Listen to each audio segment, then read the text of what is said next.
And thank you for hearing us today. Thank you for gracing us with your divine presence through your Holy Spirit.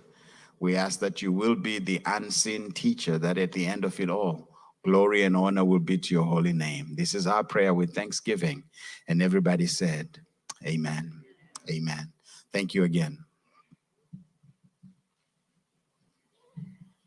Just to give you guys some tidbits. This is the first.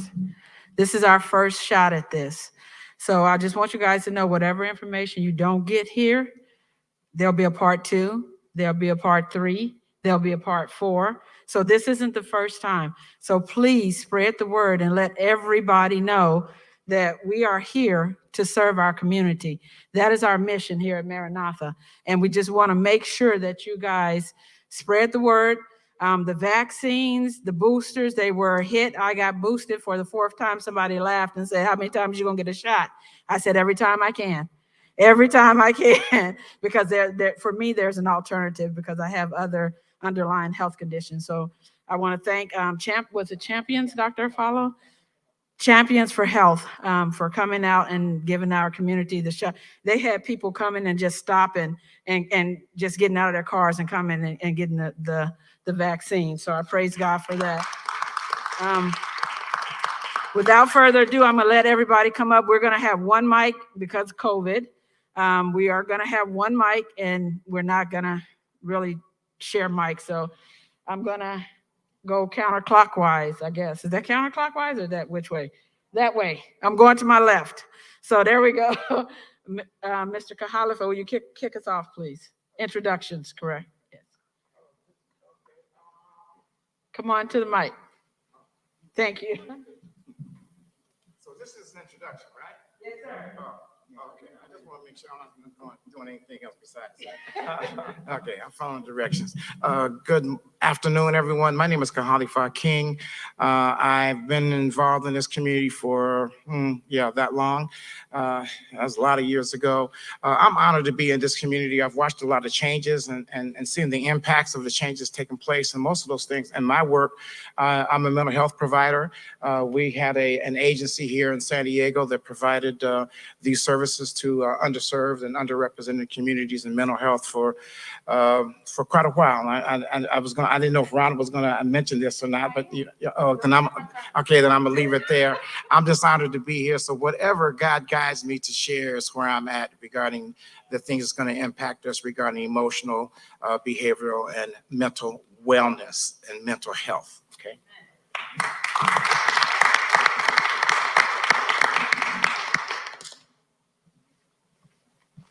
Hi, everybody. My name is Dr. Keveisha Farmer. I am a doctor of naturopathic medicine as well as a spiritual life coach. I'm kind of fairly new to the game, but I got a lot of my training here in San Diego. For those of you who don't know, naturopathic medicine is where nature meets science. So for those of you who are looking for alternatives and things of that nature, it is something that exists for you if the traditional route of Western healing doesn't work. So also spiritual coaching is something that's very sacred, and it's you visiting you where you're at and seeing how you move in the world and seeing how the things that affect you in life are dictating your life. So I'm going to be sharing some things about that with you all today.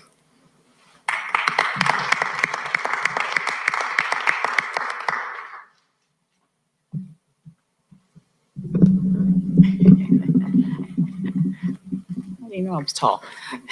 Good afternoon, everyone. My name is Dr. Suzanne Affalo. I'm a family physician by trade. I am retired, probably coming up for the second time. My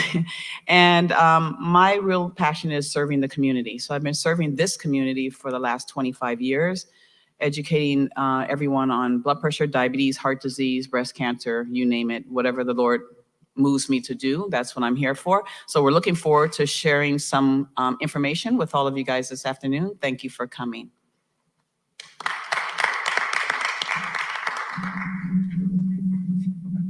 I'm much shorter than she is. Hi, everyone. My name is Danielle Gordon. My patients call me NP Danielle. I'm a board certified family nurse practitioner and a mom of two and a husband with me as well. I'm also the owner of Innovative Wellness Clinic, which is a primary care clinic here in Spring Valley, California. And like everyone else on the panel, we have a true passion for the community, and we wanted to provide primary care services to the community in a fashion that fits us. Health disparities are real, and so we want to make sure that there is a place that people can be themselves and have a trustworthy medical provider to take care of them. So I look forward to sharing some information with you all today.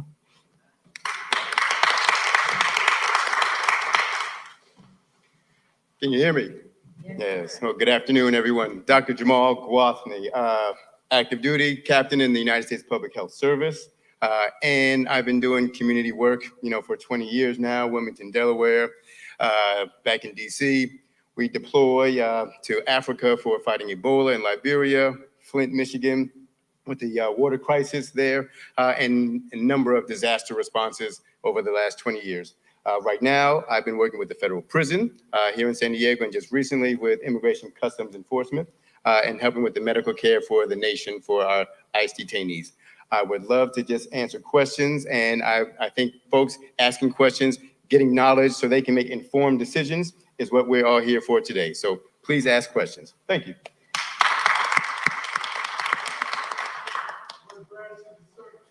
United States Public Health Service. Yes, sir. I can talk to you about it. Hi, everyone. My name is Jimi Benson, Dr. Benson.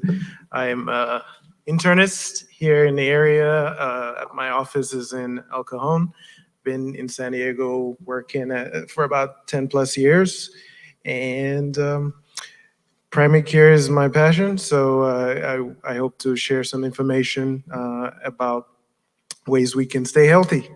Thank you.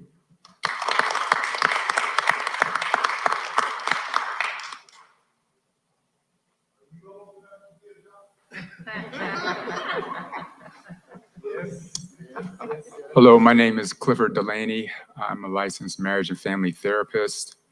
I've been practicing for about 13 years. I'm in private practice.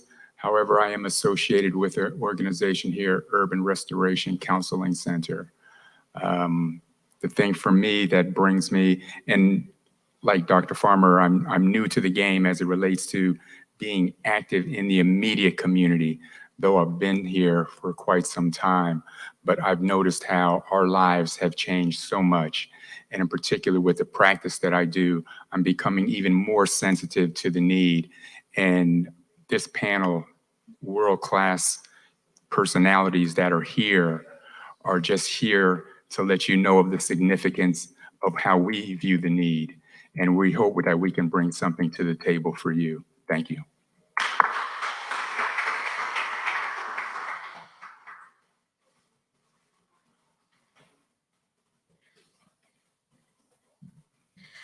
Hello, everyone. My name is Spshelle Rutledge, and I am a Marine Corps veteran, a mother to 2-year-old. Hoorah! I heard you. I also hold a Master's of Public Health, specializing in mental health, and am a part of a program called Breaking Down Barriers, in which our whole role is, it's county funded, and our whole role is to reduce mental health stigma and discrimination for communities of color and where there's intersection there. I'm also one of the leaders overseeing the dissemination of information as it pertains to the Mobile Crisis Response Team.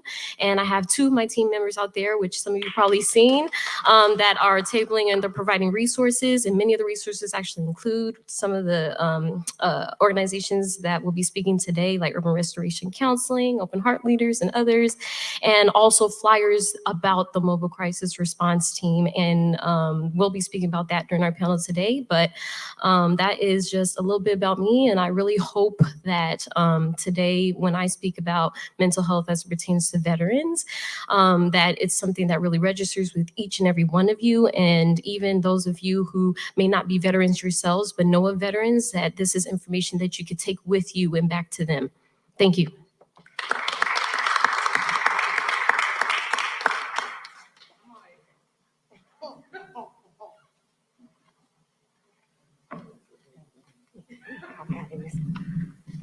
Well, hello, everybody. For those who do acknowledge this day, happy Sabbath. My name is April Laster. Some of you may have known me. I grew up attending 31st Street SDA Church. My mother still attends there, and her husband Al. Yeah. So I am the owner, CEO, and founder of Open Heart Leaders. We are the only Black African-American female-led org that focuses on full mental health and education wraparound services. I am also your Black advisory rep for Mayor Todd Gloria. I'm also your California rep for the National Small Business Association. I attend Congress 2 times a year to advocate for national small business. I'm also your African-American rep who sits on the board for Alliant International University for School of Psychology, Counseling, and Education. And I am also your African-American rep that sits on the School Board of Business for Southwestern College. So I am in the community. I rep hard for the community. I grew up in these communities.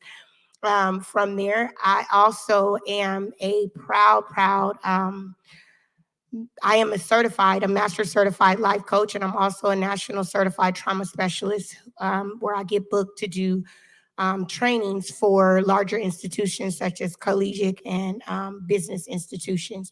And so I will be talking to you guys just on the advocacy piece, kind of giving you some nuggets on ways to advocate for yourself in the mental health world, as well as in some parts of education.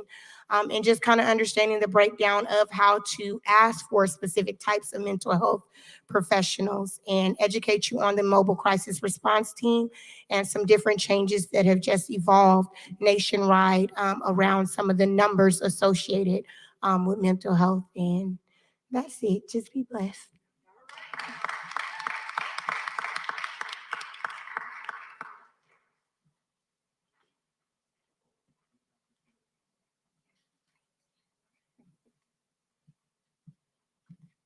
Hello, everyone. My name is Debra Portee. I am a marriage and family therapist trainee. I'm also the founder of the Elderly Love. I am also the president of the San Diego Hip Hop 5K. So I am definitely one that works a lot within the community. I hope that today you get a lot from all of these professionals here, because we are here and we're here to serve a purpose, and that is to serve our community.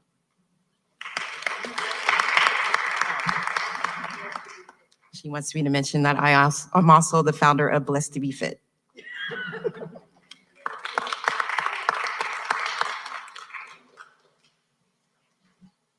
Okay, I'm not that tall. But anyway, this right here, I want to also, before I forget, let you guys know the reason why I am besides God is that Kahalifa, Debra, and Mr. Clifford, we all work together, but Kahalifa gave me my start. So I want to just thank him at Harmonious Solutions. He was the only one that was really willing to take a chance on me when I needed that. And I really appreciate that. So he don't like me to say that, but it's the truth.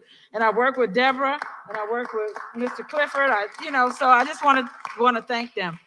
So without further ado, we're going to go ahead and get into the meat. I know we're like 5 minutes ahead, but that's okay. I'd rather be ahead than be behind. And everybody, that's Larry over there. Larry been here forever. That's my partner in crime. That's Larry. So, but anyway, so now we're going to go into talking about medical and mental health topics. So we're going to let the medical people go first. So here we go. And also in your bag, in your swag bags, there are 3 index cards. At 5 o'clock or right after all of this, if you have questions, jot them down. And I'll come around or me and Miss Bessie will come around and gather your questions.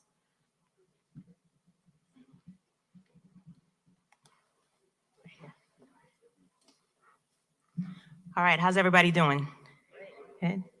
So we're gonna jump into diabetes first. We're gonna give little nuggets. So it's gonna go a little fast, so please use your index card to write down questions. So let's talk about this. Does anyone know anyone with diabetes? Raise a hand. I'm gonna ask for a lot of crowd participation. Most of us do, right? There's over 30 million Americans that have diabetes, 7th leading cause of death in the US. Let's dive deep into this though. Can we think about one word when we hear diabetes that comes to mind? That's a good one. Oh, give him a doctorate. A1C, he said. Any other words? Come on, don't be shy. Yes, sugar. Sugar. That's exactly what diabetes is. Elevated blood sugar. And we might hear that and think, okay, what exactly does that mean? So let's break that down a little bit more. If we were to think about things that we eat throughout the day, what are some items that make sugar? What are some items that we think of are high in the level of sugar? Go ahead, raise your hand. Soda, yes. Bread, yes. Ice cream, yes. Cereal, yes. Rice, absolutely. Bread, pasta, juice, fruit. All of these things turn to sugar in the body. So when we think about diabetes, there's different types. There's a type 1 diabetes, which used to be called juvenile onset diabetes. And this is where our body doesn't create insulin. We're going to talk more about insulin. But when our body doesn't create sufficient amounts of insulin, then we aren't able to control how much sugar is in the blood. Then there's type 2 diabetes. Now we're seeing more type 2 diabetes in our juveniles, right? Because we have an onslaught right now of juvenile obesity or childhood obesity. So we're seeing type 2 diabetes where the body creates insulin, but over some time, that insulin's not responding anymore because we've had to shoot out so much sugar and our insulin's trying to keep up. We call that insulin resistance. So that allows the blood sugar to rise. Then there's a gestational diabetes, which happens to pregnant women, usually goes away after they deliver the baby. And at that time, we worry about those women because later on in life, they can develop type 2 diabetes. And then there's different precursors to that, pre-diabetes, insulin resistance. So let's do some visuals so that we understand how this works. I love props, so if you are a patient in my clinic, you know I love to educate. But these bubbles are going to be sugar, okay? Can I get a few volunteers? I need some insulin. Come on, Zaire, Sahar. Any other volunteers? Got to move quick. I don't have much time. Got to move quick. Come on up. Come on up. I'm going to have everyone stand right here, right out front. So the job of insulin is to take care of this sugar. This bubble that's going to come out of this machine. I'm going to have you stand right here, sir. Thank you. The sugar that's going to come out of this machine, I need insulin to pop it. You're going to take control of it, okay? So let's say we're having breakfast. We wanted a bowl of oatmeal. Go ahead. Come on, insulin. Pop that sugar. Pop it. That's right. Let's say we added some fruit with that. Blueberries, strawberries. They're controlling that really well, right? They're getting to it. You don't like fruit? But let's say our breakfast, we were having a little vacation, right? So let's say we had that oatmeal with fruit. Then we had some chicken and waffles, some orange juice, some coffee, cream, sugar. All right, insulin, go ahead and get tired. Go ahead and have a seat. Thank you. Keep going, keep going. Go ahead, take a seat. Take a seat, insulin, you're tired. You can't keep up. Look at all that sugar. She was ready. Look at all that sugar. That's what's happening with diabetes. Our body is trying to keep up by secreting out insulin, but over time, as you can see, the sugar overtook it. Insulin said, you know what? I give up, right? Now, why is this dangerous? When we think of sugar in the blood, we're thinking of sticky substance. That sticky substance can cause a lot of damage. So for one thing, when we think of something sticky in the blood, blood's supposed to just move and flow. But when we've got sticky blood, it's going to damage blood vessels. It's going to be very difficult for blood to flow through, and that blood has oxygen in it. Oxygen is life, and oxygen is what we need for our organs to function. So when we think of damage from diabetes, we're thinking blindness, we're thinking heart attacks, we're thinking strokes, kidney failure, the need for dialysis. We're thinking neuropathy, numbness and tingling in our toes. We see amputations because we're not able to get blood supply to our feet and our toes. We're thinking COVID, right? Those who have diabetes may be at increased risk of having severe illness from COVID-19. So can I get a show of hands? This is a big emergency, right? We want to control our blood sugar. So what are we going to do about it? Number one, I say if we don't have a primary care provider, let's get one.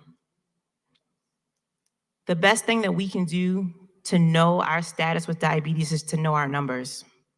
Like the gentleman said, we got to know our A1C. We got to get in with a trusted provider and have that good one-on-one consultation about what's in our blood. If you don't have a primary care provider, we'll be happy to see you at Innovative Wellness Clinic. But we got to first know our numbers. Number two, low-carb diet. We talked a lot about sugar, and most of the time we're not thinking about the bread, the rice, the juice, the pasta. So we got to start thinking about low-carb meals. More vegetables than fruits, because fruits have a lot of sugar. More fiber, because it stabilizes the blood sugar.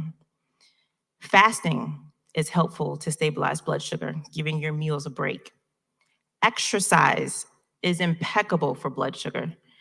Our body wants to use that sugar for fuel, and the more our muscles are moving, our muscles are going to eat it up so that it's no longer in the blood. Staying well hydrated, getting good rest, because when we rest well, our cortisol levels can lower, and that allows our blood sugar not to spike. So I hope these tidbits are helpful so that if we know someone with diabetes, we have some take-home nuggets that we can share with them. And if we don't know our numbers, that you feel encouraged to go and get that checked.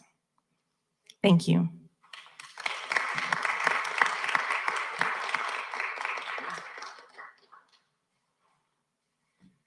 Well, that's a hard act to follow. I don't have any props today.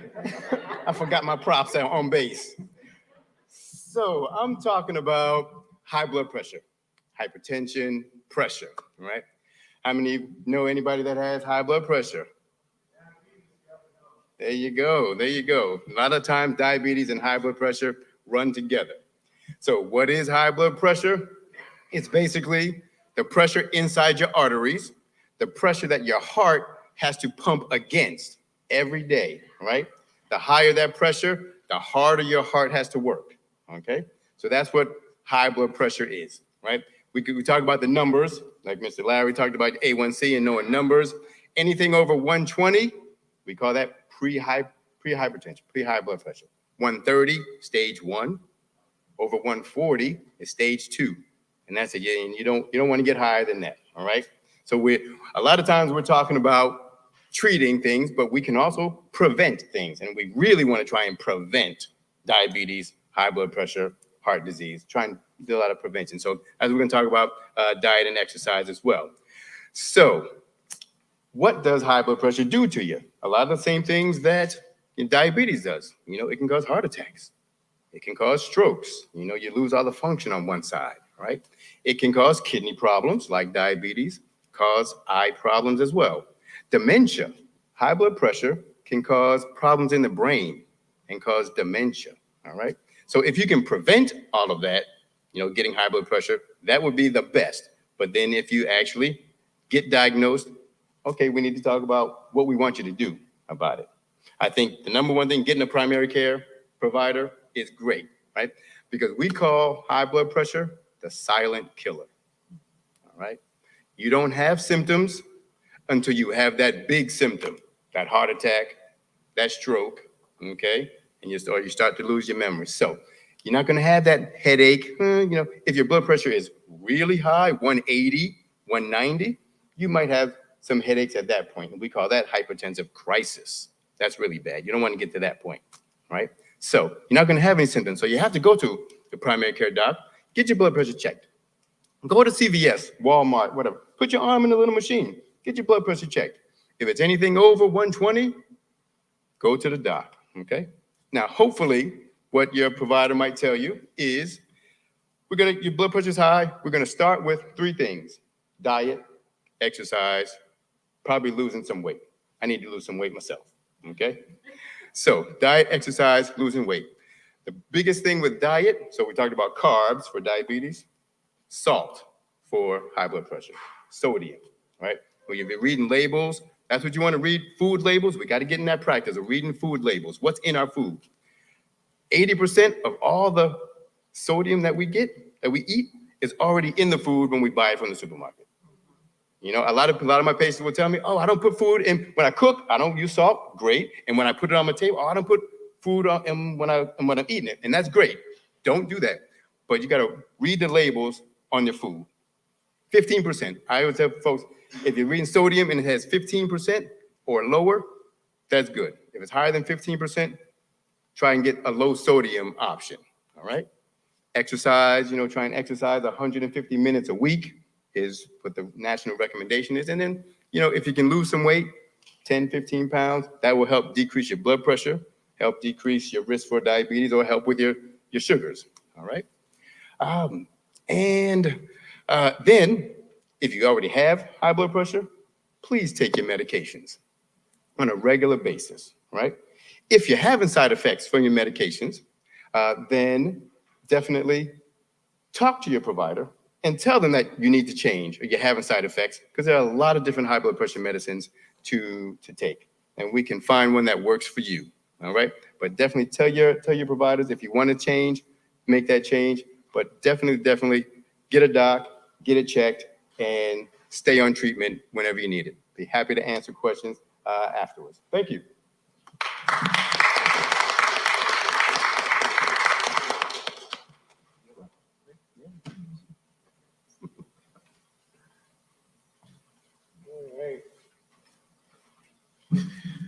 Okay, how are you guys doing so far?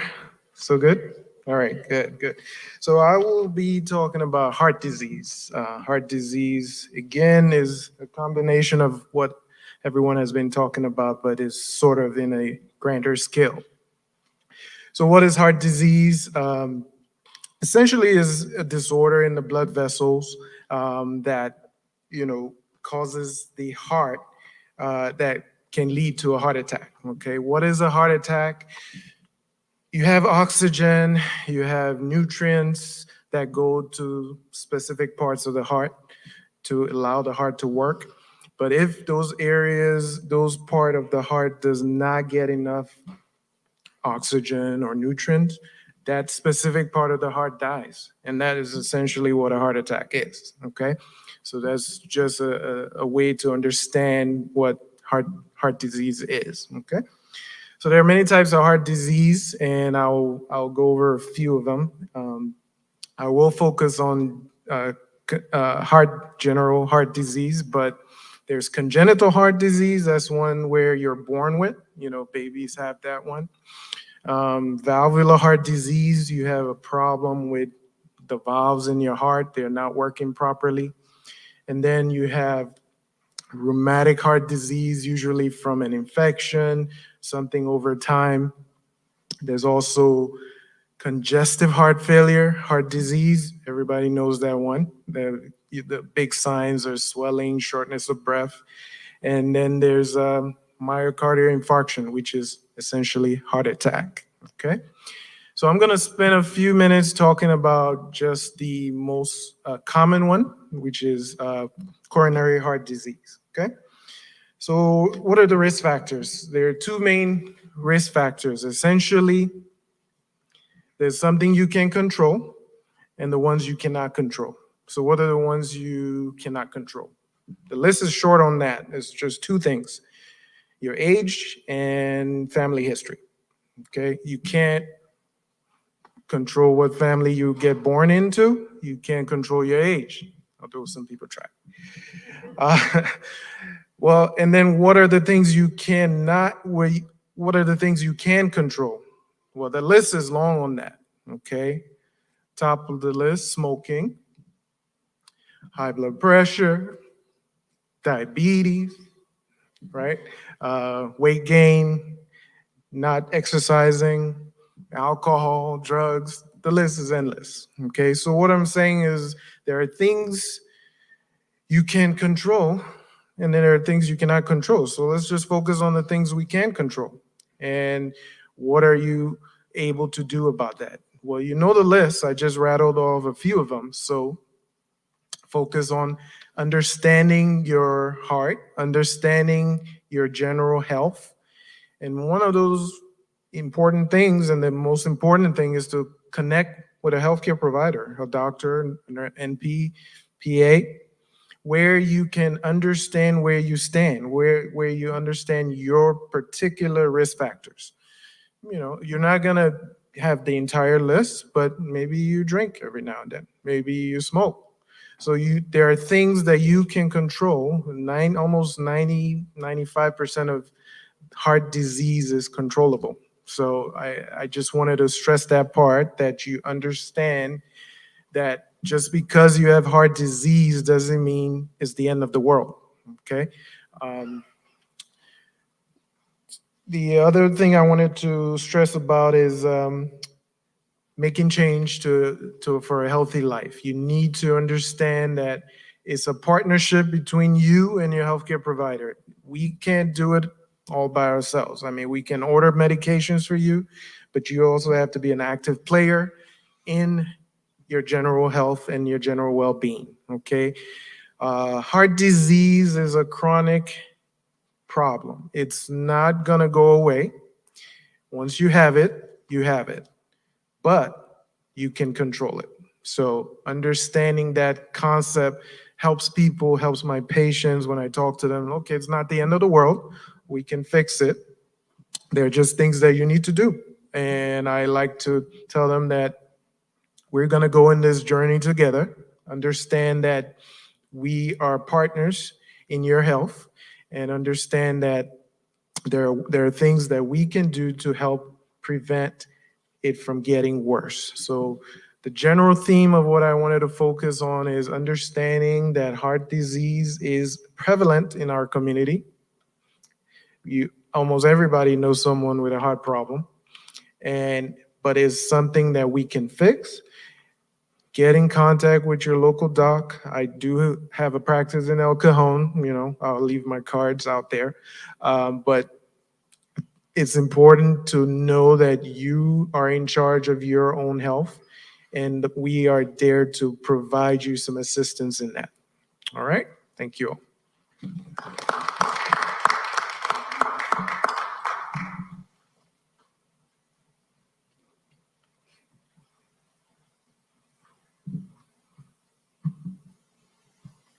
I'm putting my own timer on, so I make sure I don't run over. You guys did a great job of staying within your 7 minutes. So anyway, once again, my name is Dr. Suzanne Affalo. I'm a family practitioner. And my goal here is to kind of tie up the loose ends on the medical piece that we just spoke about. You heard a little bit about diabetes, hypertension, and heart disease. My goal is to pull it all together, but telling you the basis of it. The basis of it is actually your diet and your lifestyle. If you could get control of your diet and your lifestyle, you could probably prevent all of what was just stated to you. So if you already have diabetes, hypertension, and heart disease, there's still ways that you can manage it or at least reverse some of it. So let me let you know that the key is the mental issue. You do have to make sure that you have the willpower and the determination to make some changes, lifestyle changes. We all know about diet. You know, that's a bad 4-letter word for me. Because people can crash and, you know, do the cabbage soup diet and the something else diet for like a week or two to get into the dress that you need to get into for a wedding or something. You know, you can make that small change of 5 or 10 pounds to do what you need to do, but then you go back to your old bad eating habits and you gain back that weight plus more. And you just continue that yo-yo with your body and it just does not do well. So the best thing to do is to make small changes, incremental changes that you can stick with. And that will be more successful. When I'm suggesting for people to lose weight to help with their medical conditions, I tell them to lose 1 or 2 pounds a week. That's manageable. If you try to do something more than that, you're not going to live with, you're not going to be able to sustain it. So the goal is, I tell them, you did not gain the 40 pounds overnight. Don't expect to lose it overnight. Okay. That's not realistic. Don't set yourself up for failure. So make small changes. The things that are key that are empty calories are sodas and juices and things like that. Try to get those out of your diet.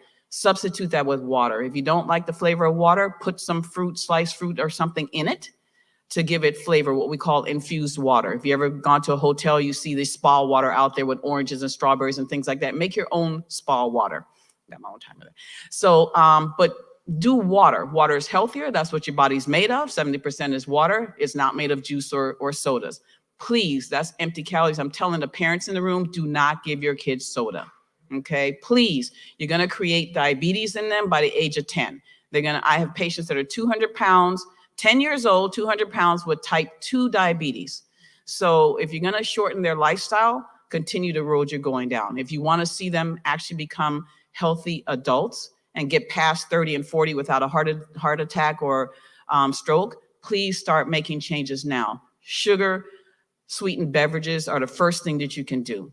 Second thing is try to minimize the amount of, fruits for people that are at risk for diabetes, because as nurse practitioner Danielle said, fruits are loaded with sugar. Now, mind you, it's natural, but it's still fructose. Your body doesn't know the difference between a candy bar and a couple strawberries, okay? It just doesn't know it, it's sugar. So you need to maintain what you do, because sugar is sugar when it comes to the body. And if your insulin is not up to keeping up with it, then it's not going to be able to store it in the cells for future energy. What it's going to do is just be in your bloodstream and make it like molasses in your bloodstream, which is going to damage all your organs.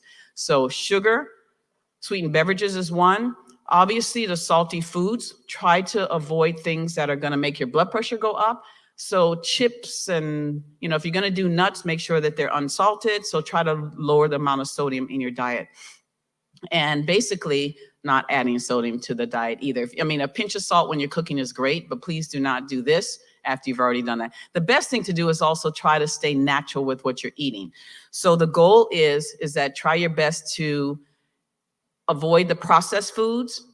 If you do go to a restaurant, try not to go too often, even though we have to keep them in business, but they cook with a lot of oils and butters and things like that, which is not what you need, especially when you have conditions. So stay as close to natural as you can, veggies and things like that, lean meats. And then also preparation is how you're going to try to keep your weight down. So avoiding fried foods would be helpful. Baking and broiling them. I take the skin off my chicken. That's a bunch of fat. If you've ever skinned a whole chicken, there's a mountain of fat right there. That's what's going in your arteries and clogging them up to cause high cholesterol, clog up your arteries, and give you heart disease. So there are ways that you can prevent these conditions. You just have to choose to eat better. And then this other part, the component of it for lifestyle, is moving, exercising, okay? You have to get up and move your body. It doesn't have to be anything fancy. You don't have to get a membership out at the gym. You don't have to walk your neighborhood if it's not safe. You can do things in your house. 30 minutes, 5 times a day is what they recommend, 150 minutes a week. You can break that up into small increments depending on how physically fit you are. So 30 minutes a day, if you want to do that, it can be 10 minutes 3 times a day. If you love music, get up and dance in your house, while you're cleaning. So it doesn't have to be anything fancy, but you need to move your body. And that will help with burning calories and also keeping your muscles toned and keeping your bones strong. Our women, especially our women, men do get it too, but our women, as we get older and we slow down, we tend to not do as much, not take the proper nutrients in. We get osteoporosis, and a simple fall will break something, break a hip or whatever. So keeping your muscles strong, keeping your balance, in check is all good. That's all based on exercise. I got 1 minute left. So what we're trying to do is wrap up just the ideas of the health. In order to stay healthy, you have to make good decisions. Okay, we're in a church. This is the temple, God's temple that we house him in. We need to respect that, okay? You need to respect the temple as you go out there to serve his people in the community. If you're sick and broken down, you can't carry out your purpose on this earth. So I'm going religious on you guys for a minute. But the whole goal is that if you don't respect your own body, then how can anyone else respect you? okay? And you can't do God's work that he's asked you to do. So please make proper decisions. When you go to eat something that you know is not healthy for you, put it aside. It takes willpower. Pray for willpower, okay? If you don't have it within you, pray for that. You pray for other things. Pray for the willpower to stay away from tobacco, stay away from alcohol, the things that are going to cause you to damage your body and not do your purpose on this earth, okay? So temple, take care of it, put the proper things in it, make your Christ proud of you. Oh, Lord, okay. That means I'm pretty much got the hook here. So what I'm saying is just be cognizant of the fact that you are supposed to do the right things, okay? He's given us choice, make a good decision, and carry out the purpose that you were put on this earth for. Thank you.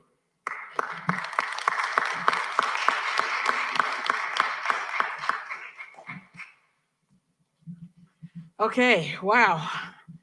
Wow, that's a lot. I wanted to tell you guys, these are for your notes. These are for questions. We have to have questions. We have too many people here not to have questions. We have too many ailments, and Miss Bessie's holding up the bag. She'll put the questions in the bag. We will have time for question and answer. Now, we're going to start with the mental health piece. Mr. Clifford, you want to start us off? We're going to start up here and go around. There you go. And Mr. Kahalifa? Yeah, Mr. Okay. Hello, thank you again for allowing us to be here. I'd like to read an address regarding mental health disparities. For those of you that may have a copy of the brochure.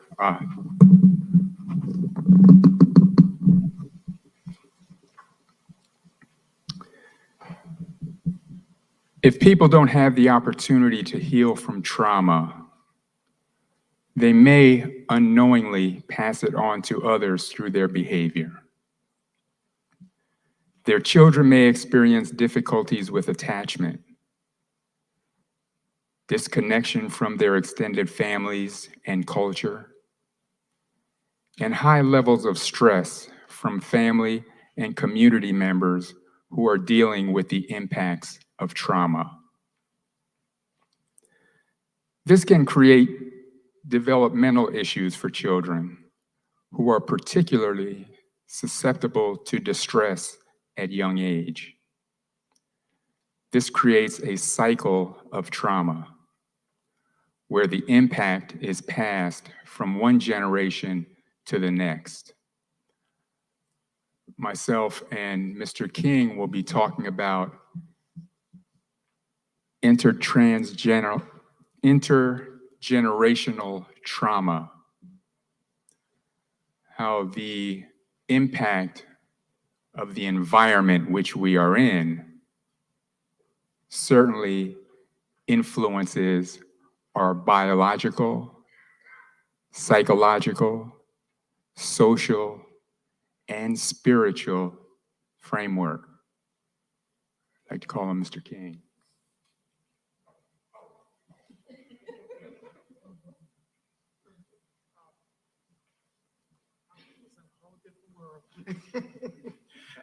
Okay, well, I'm just going to kind of highlight a few things as Mr. Clifford has identified.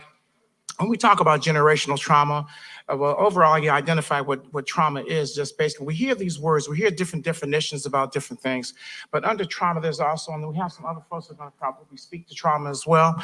But we think about generational trauma, intergenerational trauma. Then we also talk about historical trauma. And I just want to highlight something because intergenerational trauma, as Mr. Clifford identified, it's when we have adverse events or experiences that are passed down, like you said, from one generation to the next. But often, what happens so often that it's so unconscious. And when it's so unconscious, he also mentioned about it being in childhood, usually. We may, I'll use this as an example. How many of y'all remember getting spankings? Okay. So you think about, and if you think about it from a historical standpoint, from a Black community, especially, spanking was a protective process that took place for us, so that the master's not going to wind up taking our babies from us. Y'all feeling me? Just want to leave a little bit there. And so, but as we move forward in our society, spanking is considered what now? Abuse, exactly. So I'm going to just kind of tag along with that concept of abuse, because as a child, when we are exposed to some level of abuse and it's unaddressed, it manifests itself in our adulthood. Okay, and so there's a term for that. I just want to highlight another term called ACEs, ACE, adverse childhood experiences. Okay, that's what that is identified as. And unfortunately, as adults, what happens, it can turn into another, I'm giving these acronyms real quick. ACEs, I wish I had an ACE thing. Say, hey, you remember this card called an ACE? Remember that. But ANTS is another one, ANT, automatic negative thoughts. What happens here is that we default to these automatic thoughts based on the traumas that we have experienced from generation to generation. The interesting thing that Mr. Clifford mentioned as well is the fact that in this whole generational process that we pass on, we don't necessarily have that same experience that our enslaved ancestors have had, but that emotional connection is still with us. Y'all feeling me? Okay, I just want to get some head nods here. Some of y'all may not recognize, but I just want to say from a cultural standpoint, as being a Black male in this country, I'm just saying it stands very clear. I grew up in the South as well as the Midwest, and I had some very strong experiences as a Black man regarding this trauma that we have, and especially cultural and racial trauma. And it's very real and very live. A lot of work that I do is work with males in particular. But I just want to highlight that. Let me do this real quick before my time is up, because I know Suzanne is probably taking time. So under this trauma that under the whole auspices of trauma, I'm just going to add this under our adverse childhood experiences. There's two types. There's a pair, we call it, the pair of ACEs. A pair of ACEs. Most of us know something about cards, or we've heard about it. Maternal depression, emotional and sexual abuse, substance abuse, domestic violence. I do a lot of domestic violence right now, and unfortunately, I'm getting more clients that are women who are perpetrators of domestic violence. I just want us to be aware of that. Divorce, physical and emotional neglect, mental illness, incarceration, and homelessness. That is the adverse childhood experience. And so I have a visual, and visualize the tree, and that tree has all these limbs on it as adverse childhood experiences. But below that is the roots of the tree that holds it up. True that? Okay. And on the root level, adverse community environments, poverty, discrimination, community disruption, lack of opportunity, economic mobility, and social capital, poor housing, and poor housing quality and affordability, and violence. Now just think about this. Think about where we are today in 2022. Are we not all dealing with these particular things?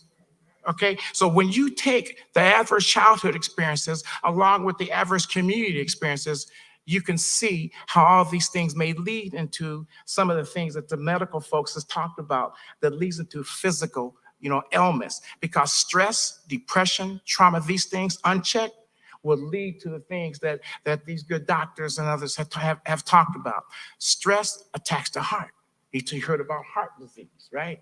Okay, so so I just want us to recognize that when Dr. Affalo is talking about the tempo, the whole body, the holistic body, spiritual body, emotional body, all right, mental and physical. We're holistic people. Now put that in the social construct of what we have to deal with today. And hopefully on the other side of this, we'll add some things that you may be able to take a look at to address some of these things. So I don't know how much time I have. I know it's close. Huh? I'm done.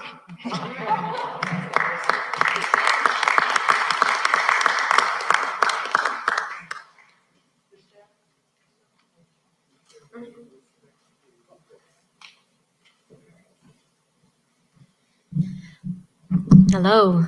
So because I have a lot to say, I won't be before you long, but I did want to start off by saying that I'm going to be talking about mental health as it pertains to veterans. Each of us, I'm sure, know a veteran. How many people know a veteran or are veterans?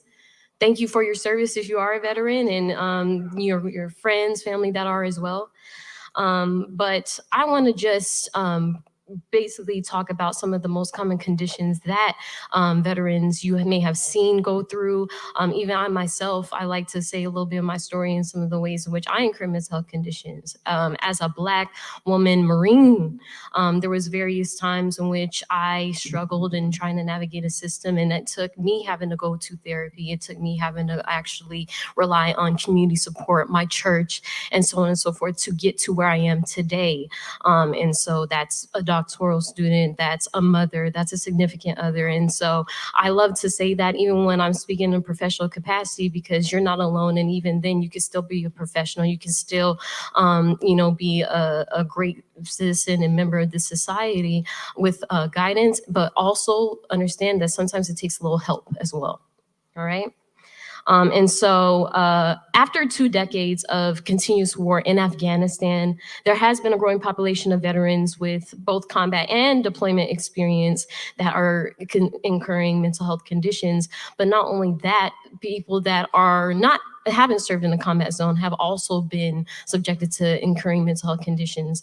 And something I like to point out is the fact that sometimes just the training in itself and then trying to balance family, friends, loved ones while serving a country can be a lot. It can be stressful, especially when you are exiting out of the military and having transitioned into civilian life. And so some of the most common conditions that have come up is PTSD, which is post-traumatic stress disorder, in which some of those features can include intrusive thoughts, which you may have heard of before, having flashbacks of those times, nightmares regarding past trauma, causing avoidance of reminders, and so on and so forth. Depression, we are in a mental health crisis at this point in time, in which depression is one of the leading causes of disability right now. And for our veterans, it's even more so. And so with that being said, there's also substance misuse. And sadly, some of the things that contribute to that is homelessness. It's also not being able to navigate a system outside of the military, what they've been used to, right? And so one of the things I want to be sure to point out is the fact that there is therapy, there is resources available. Some of the identified solutions to this have been ensuring that when you are speaking before your provider, or if you are able to advise a veteran that's speaking before their provider, to make sure that they are in the know of everything that's on their health chart and they have a better understanding of the services that they're being offered, is very important for them to be an advocate for your health. And I know that April Laster is going to speak more so on that and the importance of being an advocate for your own health and wellness, because at the end of the day, seeking a psychologist, seeking a psychiatrist is very important. And then with that, incorporating things such as prayer is very important. Incorporating the word of God is also one of the things that can help you in navigating tough times, so that doesn't lead to some of these onsets if you do identify as being a veteran or have friends that are veterans. Also, understanding that there is help for you even outside of just a therapist. There are life coaches, there are actual physicians like who are before me today that are involved in primary care teams, in which their whole role is to ensure that you're made mentally, you're made available mentally, capable of sustaining and going through life, but then outside of that also physically. And so I know I only have a minute left, but if there's any questions for me that you have as it pertains to veterans, as it pertains to their mental health, I'm available. And again, thank you for your time.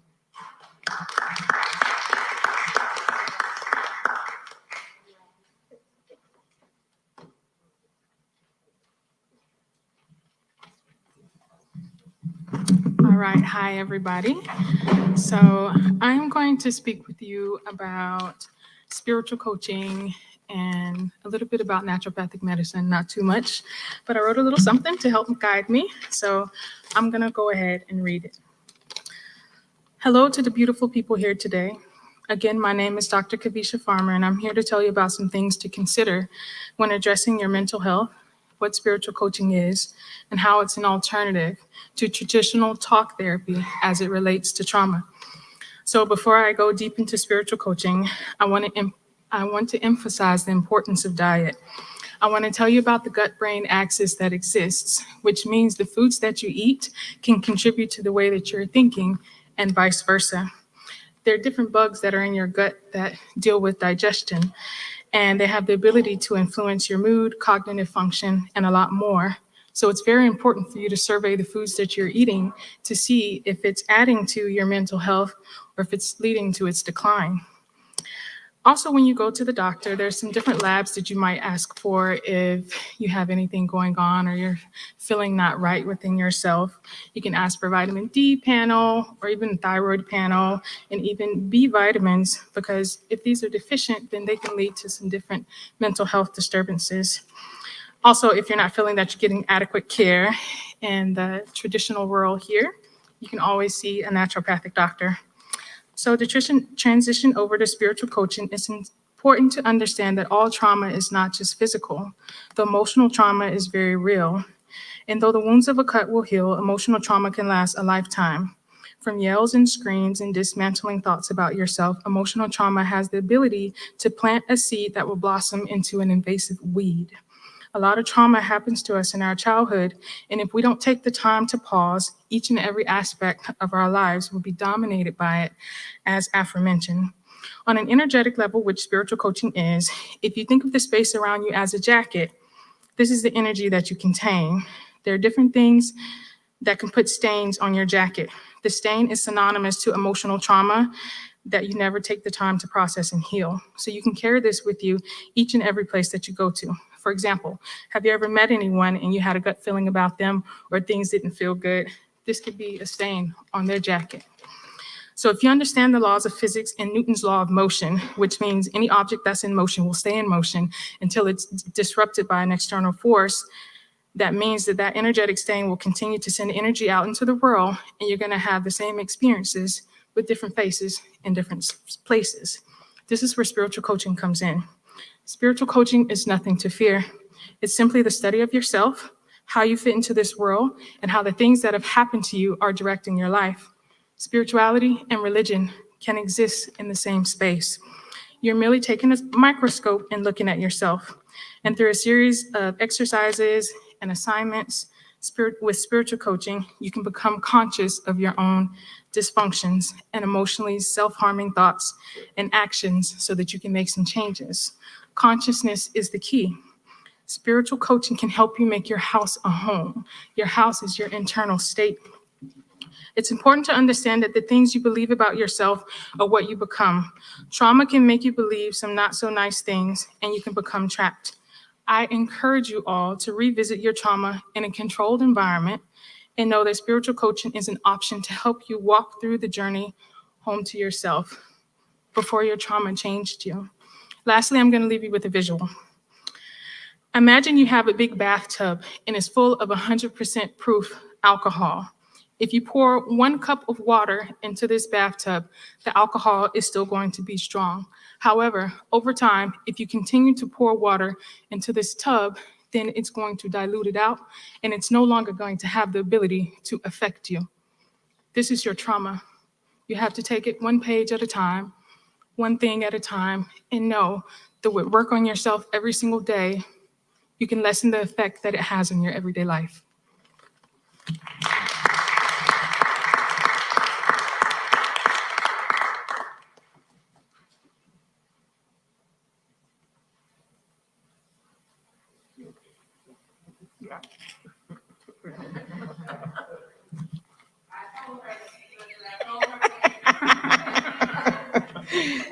Put on my other set of glasses here. All right. So my name is Debra Portee, and once again, I'm just going to piggyback on Dr. Farmer's because she did a great job talking about what we should eat, how we should eat, and also Dr. Affalo. So now that we've reached almost near the end and we have one more speaker that's going to come up, I want to ask you, why are you here today?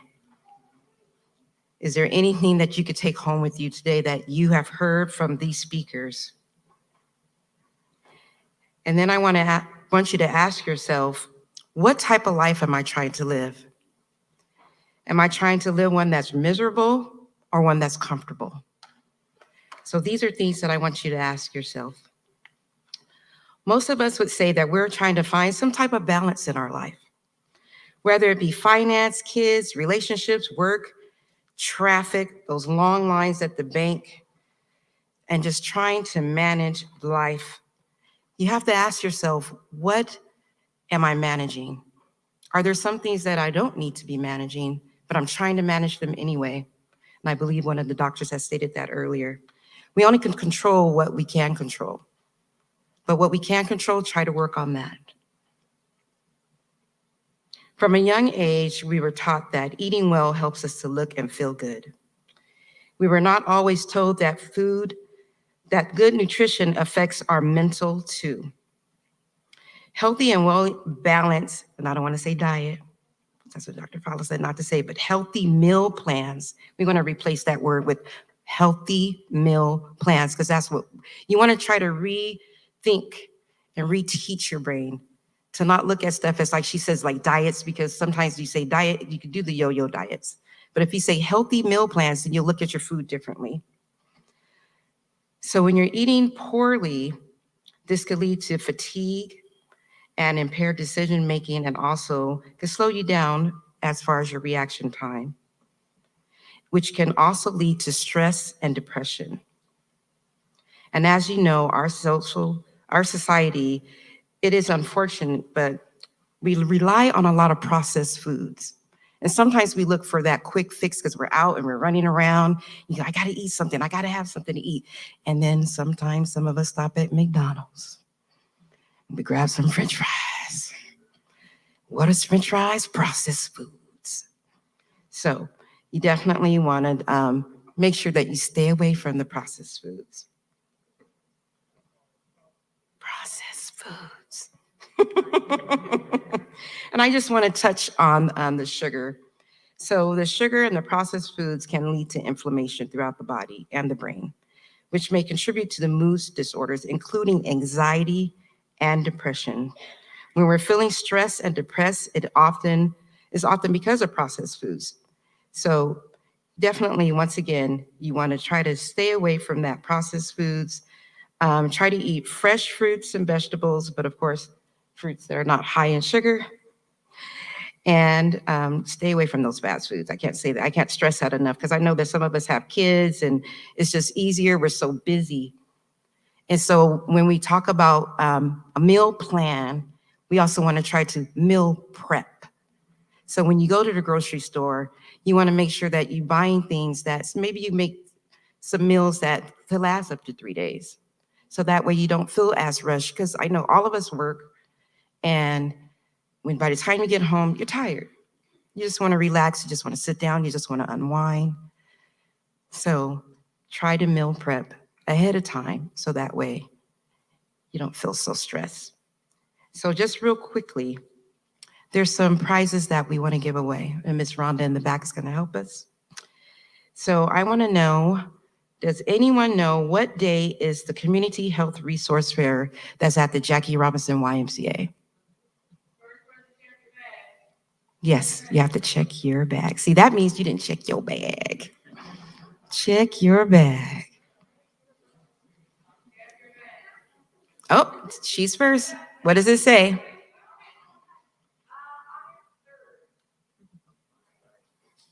Okay, turn it around, turn it over. What does it say at the top? That's right. So Miss Rhonda's gonna give you a prize. All right, you're gonna have to be quick on your feet for this one. What is PTSD? He said it first. He was listening.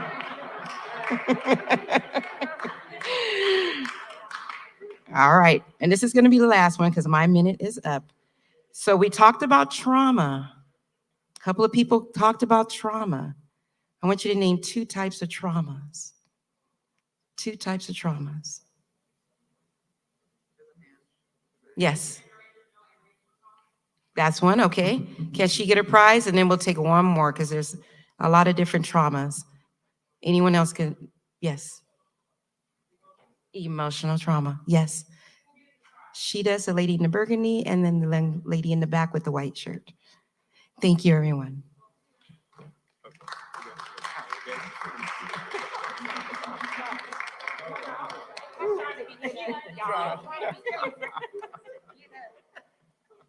All right. Okay. Everybody else use their phone. I can't. Borrow your table. All right, y'all. Here we go. So I'm gonna bring it on home. I'm sorry. Talk about some advocacy. So it's gonna go quick. Stay with me. I'm gonna break down the different types of clinicians, and I'm gonna break down some of the rules or some of the regulations that are through the state. This LASIK surgery, I'm gonna get my money back. No. So did you guys know that the legal age that people can seek mental health resources without parental consent is the age of 12 in the state of California? So if you're 12-year-old just so happens to walk into my organization or any organization that is dealing with mental health or that has actual clinicians there to seek mental health services, we do not need parental consent to treat that child. 988 is the new help suicide crisis line for mental health. Young people, old people, regular people, all people, don't matter. Write that down. Just like we utilize 911, 988 is the number that was advocated because everybody who knows the old suicide hotline number. By the time you get to 1-800, you like, I don't know. I just don't want to be here no more. 1-800, I'm gone, right? 988 is the number for the National Suicide Hotline, mental health crisis hotline. Black adults in the U.S. are more likely than white adults to report persistent symptoms of emotional distress, such as sadness and feeling like everything is an effort despite their needs. Only 1 in 3 Black adults with mental illness will receive treatment. So that's 1 in every 3 for those of us who are African American. 1 in every 3 of our family members or those closest to us will actually go out to seek professional mental health help. Mercy. So that uncle that's at the barbecue that's always cutting up, it could be something a little deeper than that alcohol. He just ain't went and got help for it. 1 in 5 young people between the ages of 13 and 18 has or will develop a mental illness in their lifetime. How many of you guys have children that are between the ages of 13 and 18? Check in with them. Check in with them. Could be something going on and they just don't know how to advocate or speak up about it, but it could be something going on. And if not, you can always seek organizations or people in the community like these wonderful people up here to assist you in that.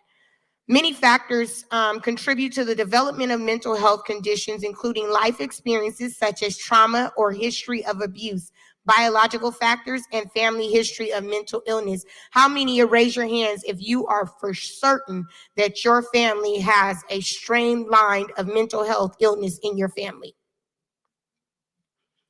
And I guarantee you that a lot more of you should raise your hand and you're just unaware of it. Let me give you some brief, just like everybody gave their acronyms, I want to give mine too. Most of the people don't know how to advocate of what type of therapist they may need. So a marriage and family therapist, which when they become licensed, they become an LMFT. And if they're associates, they become an AMFT, associate marriage family therapist. These are the people that deal with how is the relationship with the family impacts how you show up. They tackle everything from the family and marriage perspective. An example, they examine therapy through the lens of upbringing, right? Then you have your PCC, which is your professional clinical counselor. They're from a wellness and transitional standpoint. They typically go from a lens of where do you want to go and how do you tackle goals from a clinical perspective as well as action-based. Then there's a clinical social worker, CSW.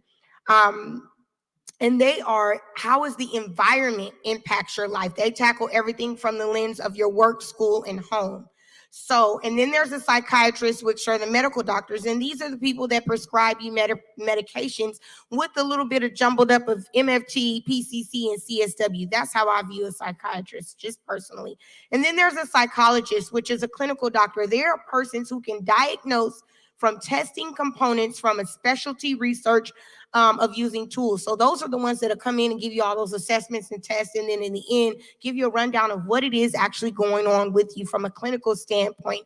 And it factors in components of being chemically off balance, diet, all kind of other things. It just jumbles up your whole life, and then they tell you what's going on. based on their testing. We also have here in San Diego the telecare.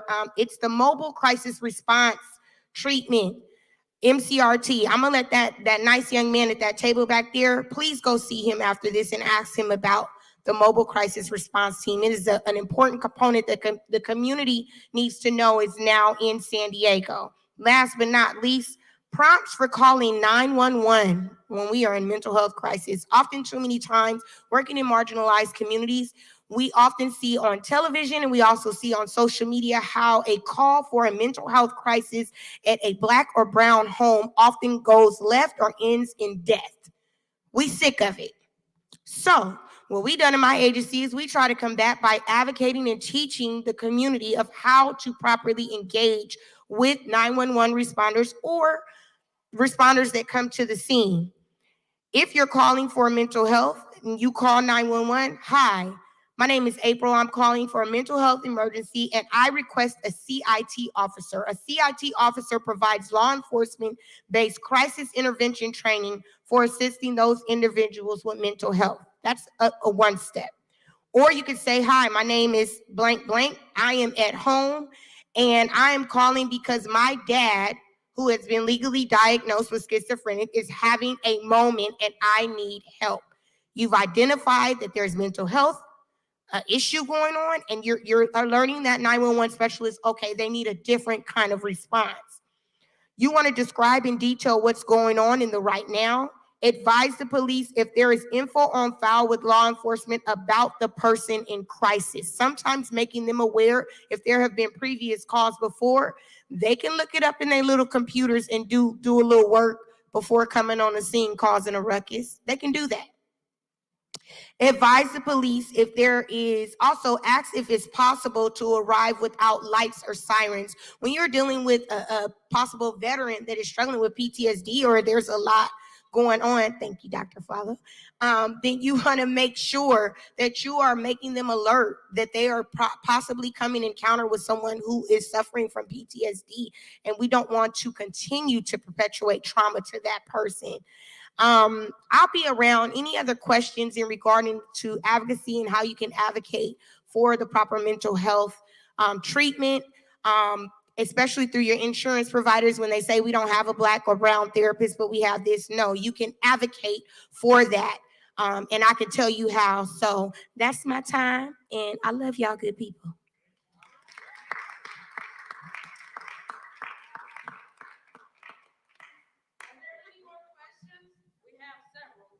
Some people wrote several on one card. So we will be, now is our question and answer for these good people up here. So this is Paola, everybody. Paola, introduce yourself. Hello, my name is Paola Savio. I am the San Diego Associate County Adventure Coordinator. I am also an APCC, and I'm working on my PhD in education with an emphasis in social justice and equity and diversity. So I'm very happy to be here. Thank you, Rhonda. Thank you. Okay, our first question. Okay. It's tips on how to break away from generational, cultural, diet, and lifestyle habits. I guess that's a question. Tips. So who's going to tackle that? They would like tips on how to break away from generational, cultural, diet, and lifestyle habits.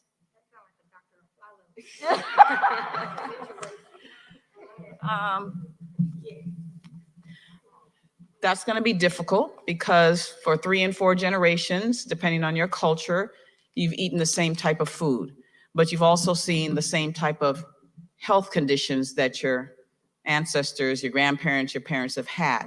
So you have to make a mental decision that you don't want to be as sick as them. You don't want to have your amputations, your heart disease, your stroke and all of that. If you don't want that because of the generational eating habits and lifestyle, you're going to have to make a conscious decision that you want to do better. Just because there's generations of high blood pressure and diabetes doesn't mean that you have to have it. It just means that you have to make a conscious effort to not eat the same way and not have the same lifestyle. So you can stop the smoking, stop the drinking, you can eat better, you can make better choices. And when you go to those family gatherings, you can just pick something that's healthier or bring your own. I mean, I know it's insulting. And I know when you go to certain cultural homes, not eating something is an insult to your grandmother or to your mother. But if you want to be healthy, you're going to have to explain to them why it's not okay. Some cultures, like if you're my size, they think I'm unhealthy, right? But so you need to be this size in order for them to feel that, you know, you're healthy and that you're okay. But this size is what's putting you at diabetes and hypertension. And when you actually lose weight, you can get off of those medications. And it has been done. So we are actually treating your weight instead of treating the disease. And so what I'm going to say is that when you're ready to finally make a decision to not follow in the footsteps of having Uncle Joe's stroke and mom's heart attack and somebody's amputation and this sort of thing, that you will finally make sure that you are starting to eat better, avoid the processed foods, try to eat closer to natural in terms of what is, you know, instead of processing it. If you have to have a potato, you know, and you're not diabetic, then try your best to do something other than fry it. Bake it and don't put everything on it. Or make sure you know, if you're going to be doing veggies and things like that, try your best to not have cans that's full of sodium, but maybe have fresh or frozen. So there are ways, but you're going to have to stay active. If you're coming from a sedentary household, you're going to have to make the conscious effort to go ahead and not be sedentary. Get up. Set your alarm like I've been doing for everybody for 7 minutes, and get up and, you know, every 30 minutes, get up and walk a little bit, you know, or do something around the house. Don't just sit there and watch TV. Or if you're going to do that, then get on a stationary bike or do something else. So you are going to have to, this is between your two ears is the brain. You're going to have to make the decision to break that generational lifestyle and the eating habits. And we know when we all come together for barbecues and family gatherings, you can decide to bring a dish that actually is healthier, okay? Instead of always having the same stuff, you start introducing to your family, educating them on the information that you've received today as to how you can make a better decision. So it doesn't have to always be bad food at your gatherings. You can make a few other choices. So instead of having the fried chicken, you can also have baked chicken there. So for the ones that are consciously trying to do better, give them a choice. Okay, you can have green salad instead of having something else that's not healthy. So just giving people options so that they can still participate in the family gatherings, but not eat the bad foods that are not good for them. Yes, sir. I know you have a question, so we'll make that quick on what I'm talking about so we can get back to the other ones.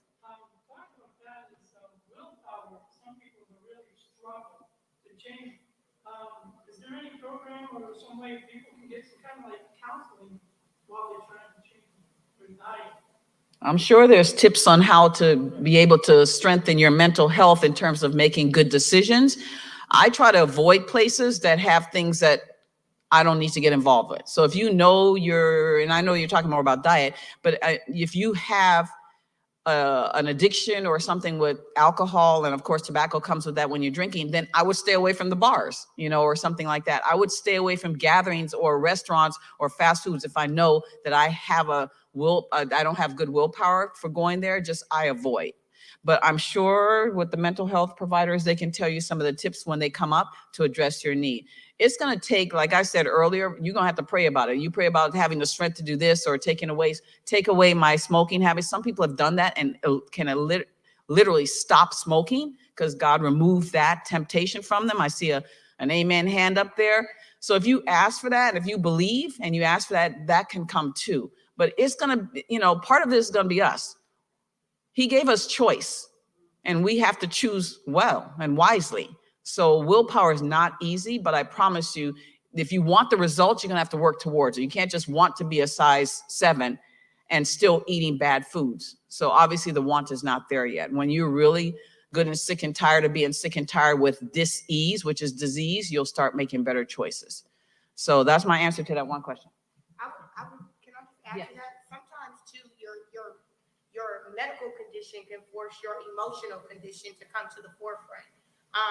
Just personally speaking, just health-wise, I wasn't really healthy, and I had a lot of health decisions that had to be made, and I was an emotional eater.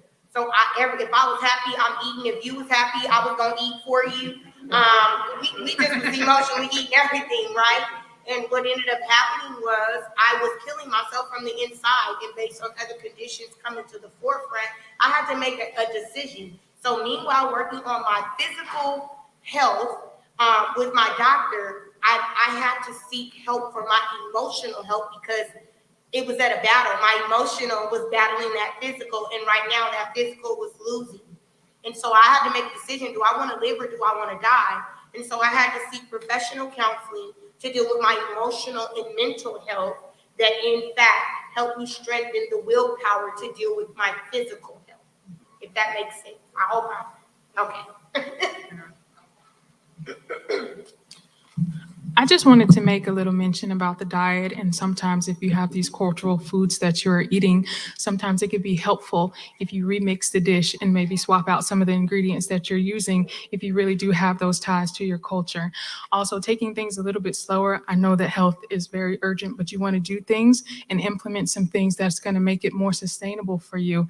Also, for example, the Latino community, if you're eating tortillas, maybe you want to swap out every tortilla you have a piece of lettuce, after, and use it as a wrap. So making these small sustainable changes can help you get to the goals that you wish to get to.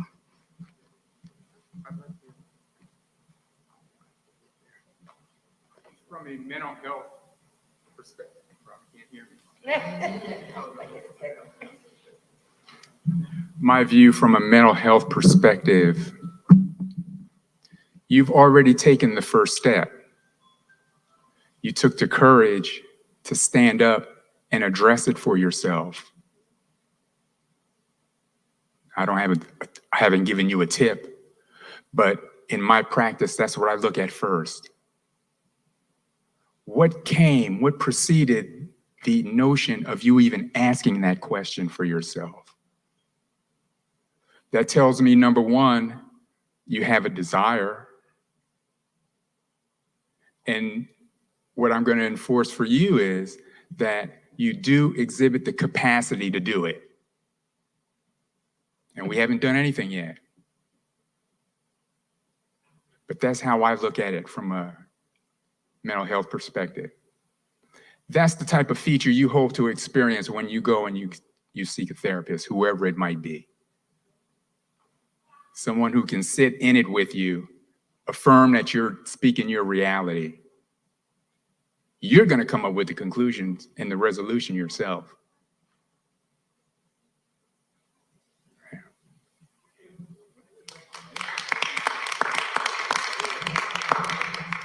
All right, this next question comes with a bit of a background. It says, in 3 months, my AC1 went from 13 to 7, no weight loss and no exercise, only medication. Would A1C have been lower had weight been lost? Absolutely. Exercise is a huge part of controlling diabetes, medications, and being consistent with medications. But I often can get a lot of my patients off of their medications when they implement good diet and lifestyle. So yes. Can I just add, so in talking about diet and exercise and high blood pressure. So most people who are on high blood pressure medicines have to take 2 or 3 different blood pressure medicines to control their high blood pressure. 2 or 3 different pills, right? But if you do diet and exercise and you lose your weight, maybe you can get down to 1. Maybe you can even get off of all your medication if you lose enough weight and you still have high, and I tell my patients, you still have high blood pressure, but maybe you're just controlling it with diet and exercise, just like diabetes. You still have it, just so we're clear, you still have it, but you're controlling it with diet and exercise. That can happen. That really can happen. So, and again, with the prevention, if you do it ahead of time, you don't even develop it. But I just want to mention that as well.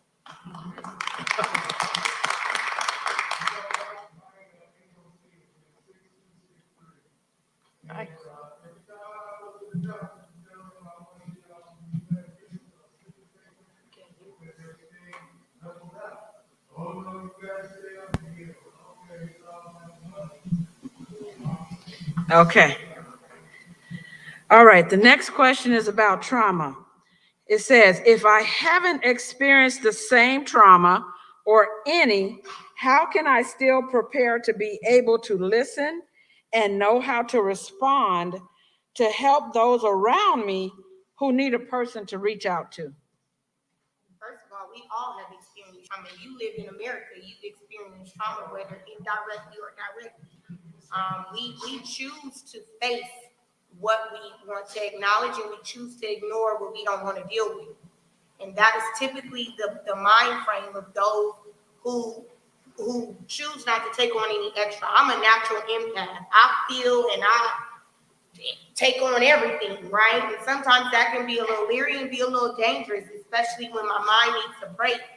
But in regards to how you can deal with those who are very expressive about the trauma that they've endured or speaking it out loud, first of all, if it's something you've never endured or it's something you don't know anything, the best thing you can do is be a listening ear and be a guidance to a resource that can continue to further help them. And then acknowledging that you are present with them is a big thing in mental health. A lot of times people are heard, but they're not listened to. I hear you, but I ain't listening, right? And so I think that's first is understanding if you live in this society, in the world, you have experienced some form of trauma, whether directly or indirectly. That's my little piece. All right. Somebody else? There's a question. There's a question. Oh, yeah. I'm sorry, I can't hear you because you're low. No, it's okay. Oh, sometimes work to ask is, but for me, I'm a basic person, so my ears sometimes call my attention.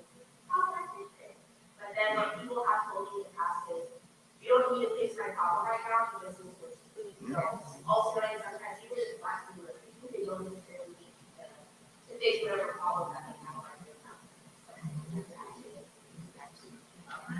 If I could jump up, just ask you one thing, like Clifford was saying, what is the motivation for you to feel as though you have to fix?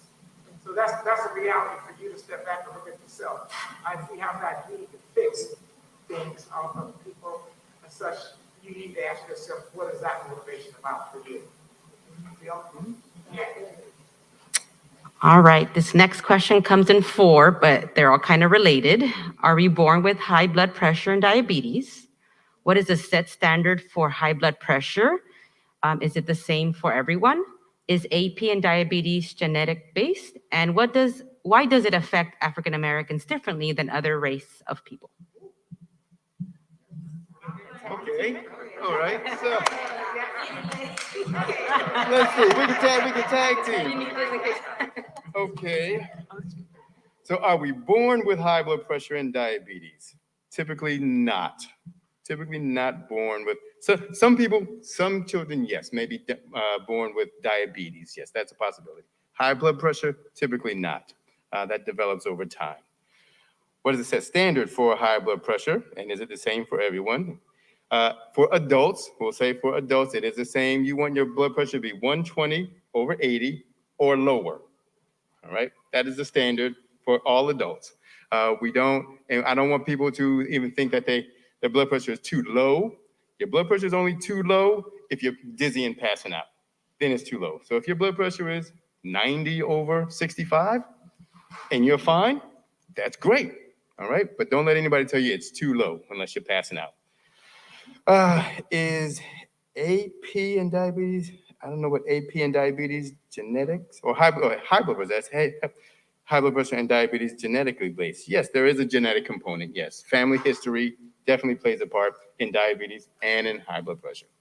So if your parents, have it or grandparents have had it, my mom has it, my grandmother had it and on dialysis, had toes amputated. So yes, I'm at risk for, diabetes. So I need to do things differently now, hopefully before I develop it, so I don't develop it, right? Because I know that's in my history.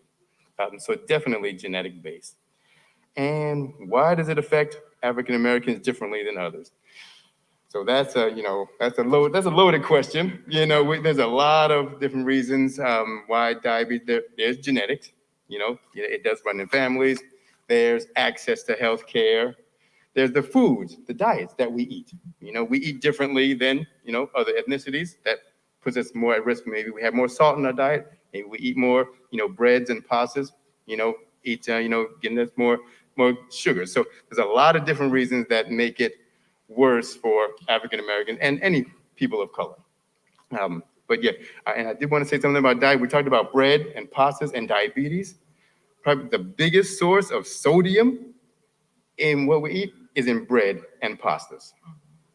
So you could help your diabetes and your blood pressure by cutting back on the bread and the pastas.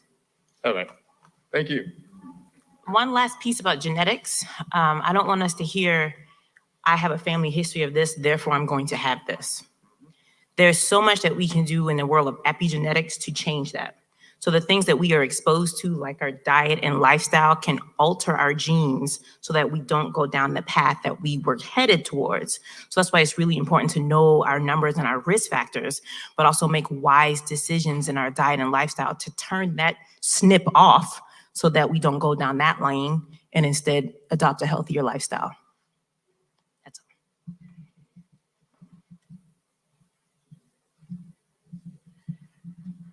Someone asked a question, what resources are available for mental health for veterans?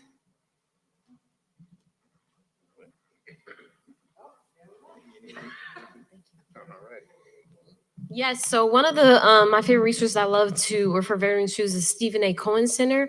I love that center because it is local to San Diego, but then aside from that, they do serve individuals despite how they discharge. So let's say you had other than honorable discharge. They also are able to serve your families, families of veterans. And so there is a process for that. And if you want to connect with me after this, I'll be at the table. But that is one resource. And I am an advocate for the Department of Veterans Affairs. They have changed a lot over the years. I used to be a medical assistant under that department, and there is a whole lot of resources there. Caseworkers, if you are able to, everyone who is a veteran that is registered under the Department of Veterans Affairs has a caseworker.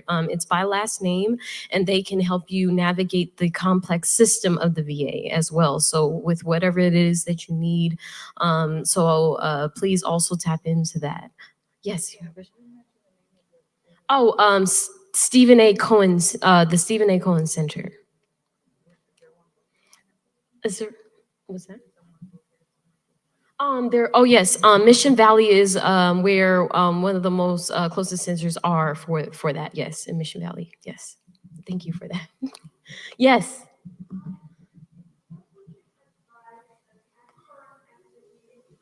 Yeah.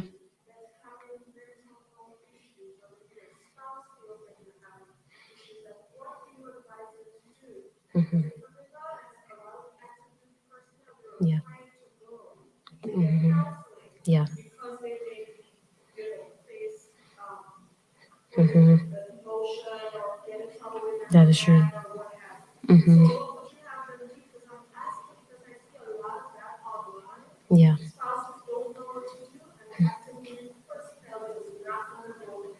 Mm-hmm. Yes, and so usually on base, there is actually a way to seek counseling and not have it exposed to your command. I know exactly what you mean as far as that goes. I can even contest that when I was in, I had went and sought that help because of that very reason.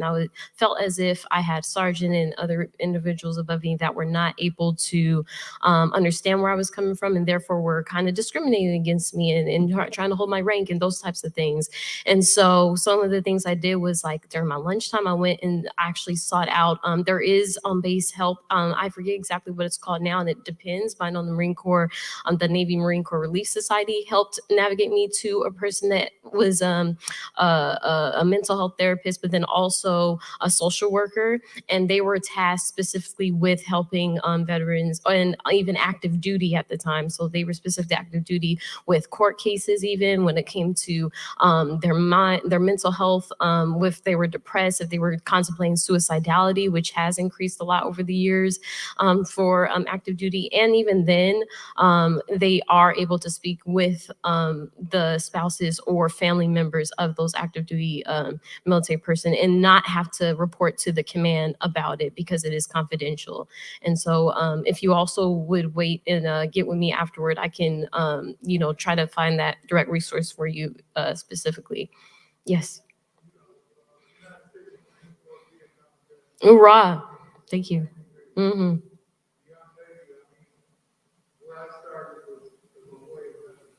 Mm.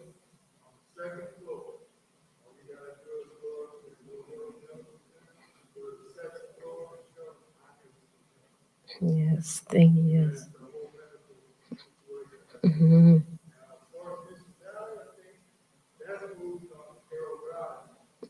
That the Veteran Center, yes, Stephen A. Cohen. That's a private, actually, apart from the Department of Veterans Affairs, but the actual VA has moved to Arrow Drive. Yes, so what I had mentioned is yes. So it's La Jolla and Arrow Drive now for the Department of Veterans Affairs or the VA Medical Healthcare Center, which also has just been renamed. But there's also but the Stephen A. Cohen Center is a private entity.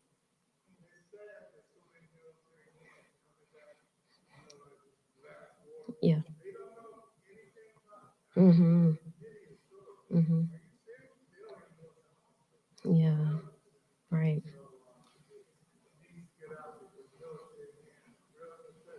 Yes.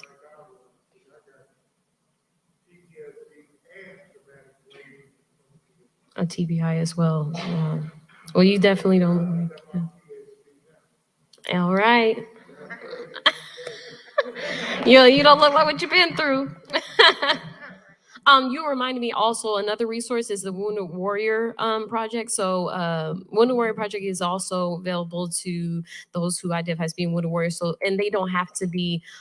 So there's a percentage that disabled veterans get. They will serve anyone that has at least a disability, and they service you for when it comes to everything. It's really wraparound. So if you need employment, they're there. If you need counseling, they do extensive therapy, 12-week long therapy sessions and things such as that. If you want excursions, they have this program called Odyssey that's available for families and veterans. And even though it is limited to veterans, I haven't seen them turn away anybody who's active duty who's contemplating getting out either. So Wounded Warrior Project, I myself am even a member of Wounded Warrior Project. So that's another resource. Thanks. Good.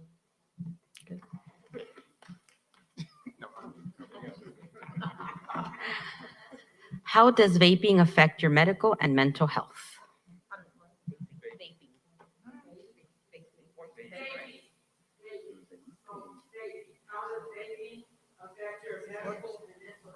It depends on what's in the vape. There are different type of vape pens that we learn every day regarding. These kids is crafty with this technology. They're even to the point they're learning how to mix vape with particular marijuana substance and harder drugs that we are learning. And so anytime tobacco, of course, I don't know if there's any science, maybe that's something I can look up, science that ties tobacco with mental health, but I do know that they, as far as marijuana there, but vaping in regards to how I say anything, anytime anyone is under anything that's a substance control that alters their mind can go left. That's my, to there as far as marijuana. Oh, I'm sorry. Because they said, but now they want detrimental, or you get both? You good. Okay, there we go. No, it's not safe. And if it's things like tobacco in the vape, then it's worse than a pack of cigarettes. So anytime we're smoking anything, even marijuana, we're dealing with restricted blood vessels. And so we already talked about heart disease and diabetes. And if we already have sludgy blood flowing through blood vessels, imagine if it goes from here to here. Things can't get through. It's a setup for heart attacks, strokes, and more heart disease.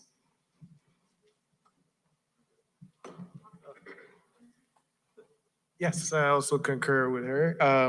What I wanted to add was anytime we have risk factors, they compound each other. So as I was talking about heart disease, you have smoking, you have high cholesterol, difficulty with activity. So all those risk factors add up exponentially. So if you smoke and then you don't exercise, it's not a 1 + 1 = 2, it's like a 1 + 1 = 10. So every risk factor becomes more important and more drastic to your health. So just, if you can avoid it, just say no. All right.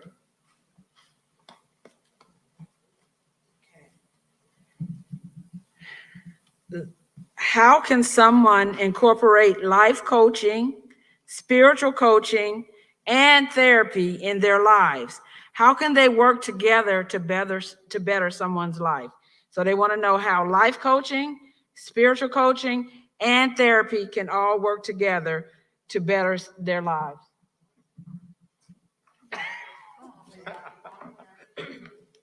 So first, understand the difference between a life coach and a clinician. Like I said, I'm a master certified life coach, which means I actually went to school for it and got certified for certain things. I am not a clinician. However, I do have clinicians that work for me. I like to kind of explain it to people when they don't understand the difference. I say life coaches, and there are different types of coaches. There's business coaches, spiritual. You just have to understand the specialty of that coach. But coaching, I say we are the action piece. We are the ones that are like, okay, we're going to set these goals and we're going to move towards them. The clinicians are the heart piece. They help you kind of get those things that are inside that may stop you from getting to the action piece. Oftentimes now I'm learning that some therapists or some clinicians are actually going to become certified life coaches as well from there. You have to be very careful with that line. It is a thin line. There is no master certified life coach or master or life coach that like I said, we are not clinicians. We're considered mental health professionals based on some of the arenas we may work and based on some of our certifications and trainings, but seeking an actual clinician to deal with what falls in the ramifications of what their specialty and licensed and JIREH or associate, there are different levels of it. So it is a possibility for some people to have an actual coach and a therapist at the same time. And a lot of these organizations, like mine included, we house actual certified coaches and licensed clinician and associate clinicians in there. So it's really just being very specific about what your need is and advocating on what it is you may need for your specific placement.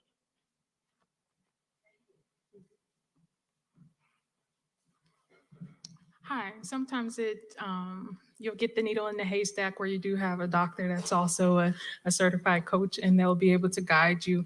No matter which route you do take, everything is contributing to you becoming your best self. So just as April was saying, you want to make sure that whomever you seek out is going to help lead you to where it is that you want to go so that you can get what it is that you're looking for.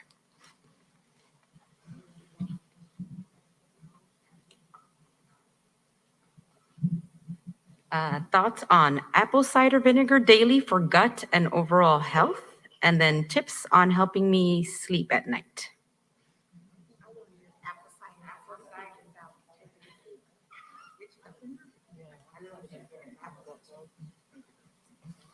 Okay, so apple cider vinegar is help used. You can take it before you eat so that it can help you digest your food. So diet truly is the medicine, especially when you're thinking about the things that you want to take to help you digest your food when it is that you're eating. As far as sleeping, when you go to sleep at nighttime, you want to make sure that you're eating at a certain amount of time, because when you sleep is when the repair in the body takes place. So if you're going to be eating a large meal before you go to sleep, then your body is going to be focusing on digestion as opposed to you getting deep rest. That's going to be contributing to it. On a naturopathic side of things, there are different supplements that are out there. A lot of different studies in PubMed, tart cherry juice, as well as making sure that you have everything that supports the pathway to melatonin. You can always eat like a handful of nuts or something that's rich in tryptophan that can help you get to sleep well. Staying hydrated, movement, exercise can all contribute to how you're sleeping at night.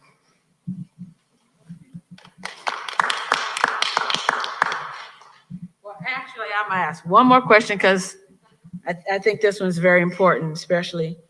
How do you fast? I wish my husband was here. Because he fasted, he wasn't supposed to. But anyway, and we ended up in the ER. But anyway, how do you fast as a diabetic?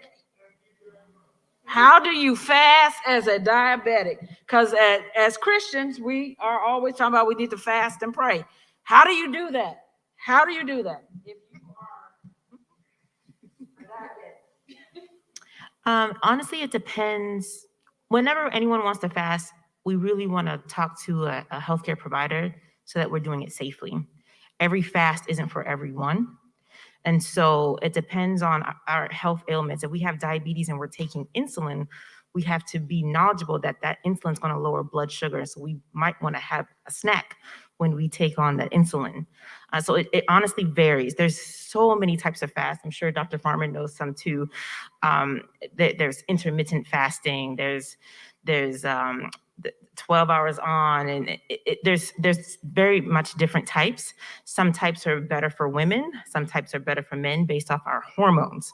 So there's no one size fits all when it comes to fasting. It really depends on our gender, our health history, and working one-on-one with that healthcare provider to find something that fits each individual person.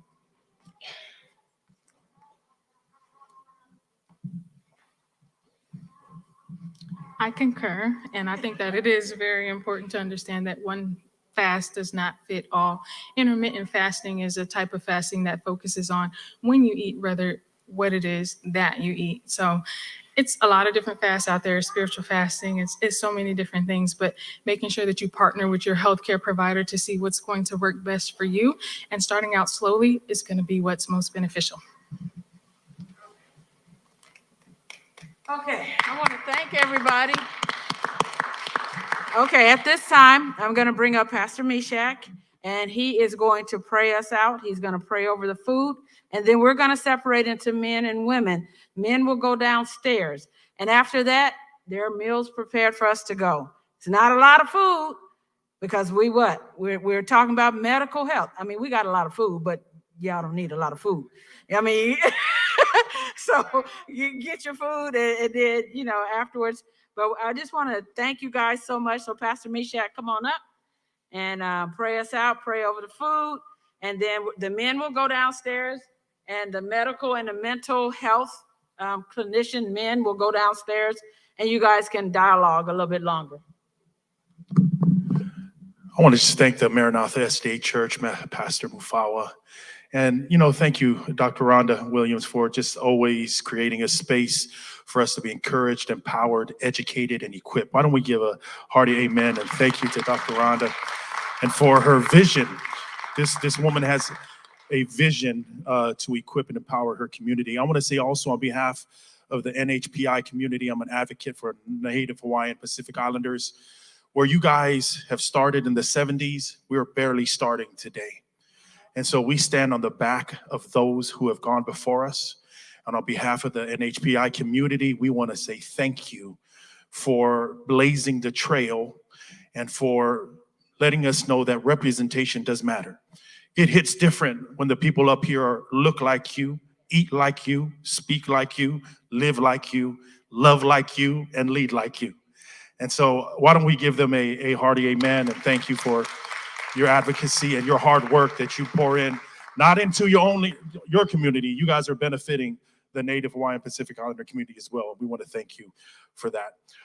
This is something that is very important to us, especially as a conference in September. We're having a leadership conference for youth and young adults and every ministry that plays a part in that. One of our major things that we're doing there is dealing with mental health. We know coming out of a pandemic, we lead different, churches different. Our leadership styles, the people that we minister to are different. And mental health is a key part to that. So how can we lead better? And so we would definitely be tapping into Dr. Rhonda and the rest of the team here for some more resources. Family, would you just bow your heads as we just end this portion off with a word of prayer? Father God, we are grateful and thankful for the minds, the brilliant minds, the spaces, the platforms, Lord, that you have given each and every individual here on the stage. We thank you for their journey and for their experience, and that they're able to share that with us. We're thankful, God, for creating a safe space for us to talk about things that oftentimes growing up, I remember being shamed of, right? So Lord, today we want to make this the norm. We want to make therapy the norm. We want to make conversations like this the norm. We want to make healing the norm. We want to make Jesus the norm. We want all this to work together for the good of those who love the Lord.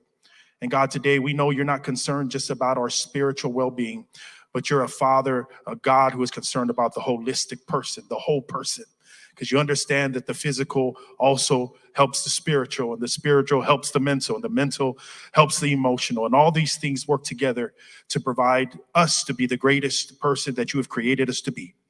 And so, God, as we leave this space, may we also take our stories and be very vulnerable and transparent about how it is, Lord, that you have walked us through this journey to this point, that God, that we may be able to help others. Because at the end of the day, Father, you've created us to live, to bless others.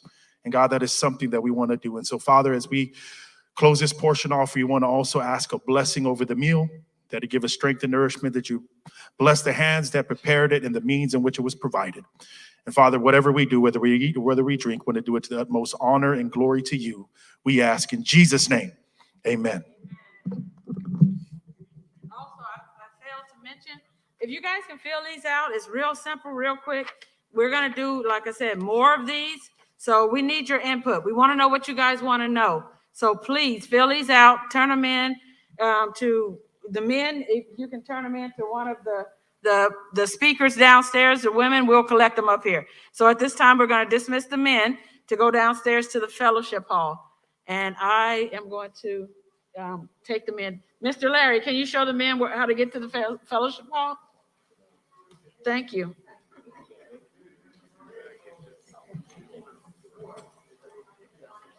Yes, please. Can you put them there? Thank you so much.